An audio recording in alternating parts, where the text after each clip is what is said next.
I'm going to do a little short anatomy and physiology and variations in pediatric hematologic and neoplastic conditions. All right, so the main thing to be aware of is that if there is not actually a congenital defect, the hematologic system of an infant should be fully functional, totally intact, nothing wrong with it. It's not like the GI tract or the musculoskeletal system where certain things have to be used and grow and get used to being in the world. The hematologic system should be functioning. The problems within the hematologic system are always related to either too much or too little of something. Either too many of a type of a blood cell is being reduced or produced, or they might be being destroyed in some way or lost in some way, and that leads to too little.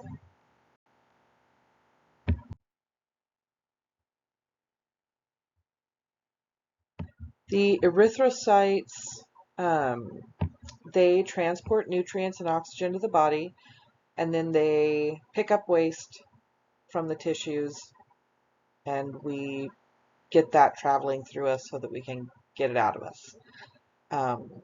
The thrombocytes are clotting, leukocytes are infection.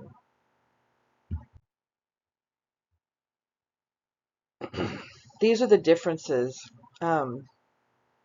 So according to your Ricci text, the embryonic liver is what is basically being used to form blood cells.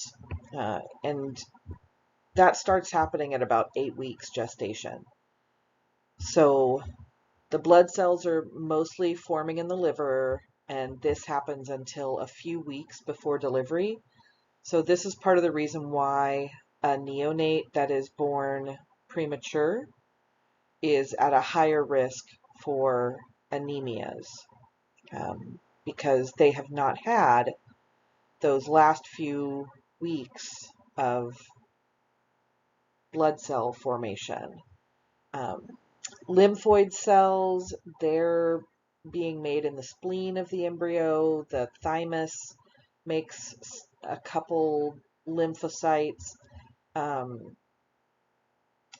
Epoetin, the hormone that regulates red blood cells, it's in the liver as a fetus as well.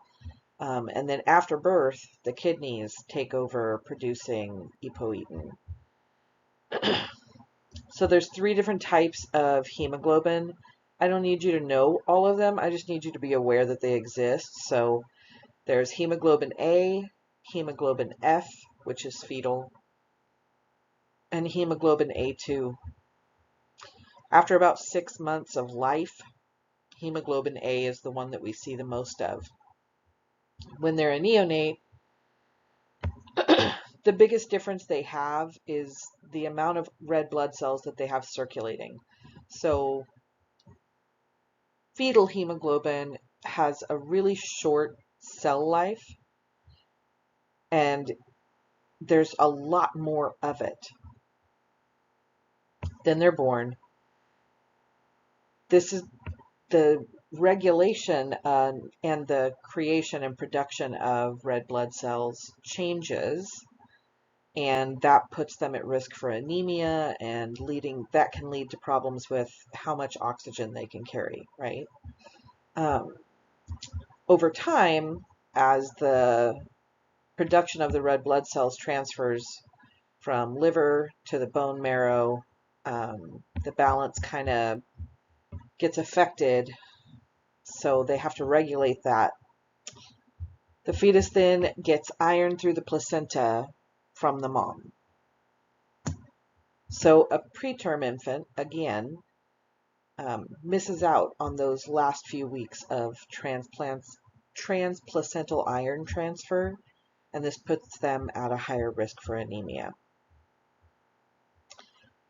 Once they're born, they actually have a period of what's called physiologic anemia between 2 and 6 months of age, because they're growing super, super, super fast, and there's an increase in the volume of blood in the first few months after they're born. So they develop this physiologic anemia. We expect to see it be a little bit lower. And then we also expect to see it in adolescence. The difference for it is usually still related to intake. They need to intake adequate quantities of iron, either from breast milk or from formula, and then as an adolescent from other food sources, because they're growing so fast and they have to increase their intake of iron. This is a normal hemogram, and you can see that the hemoglobin and hematocrit for birth to 2 weeks is pretty high, as are the red blood cells and the white blood cells. There's quite a bit of all of it. And then it starts to decrease over time. When we get to the 2 to 6 months of life, our hemoglobin has gone from a low normal of about 14 to a low normal of 10. That's quite a large change. Then it kind of gets lower and lower and then starts going back up. So the 6 months to 1 year and 1 to 6 years, those are times of just severe growth, and in order to replace and get good iron stores, they really need adequate iron fortification, and we just kind of don't do that with our kids. We also don't do it with ourselves. So if we're breastfeeding, we're not getting them what they need as far as iron is concerned.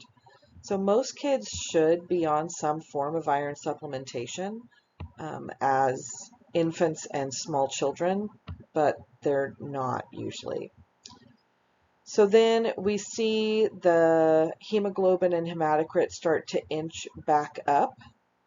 And the lowest that we'll see it in the adolescent and pre-adolescent area is between 6 and about 16 years of age, because again, that's a lot of growth.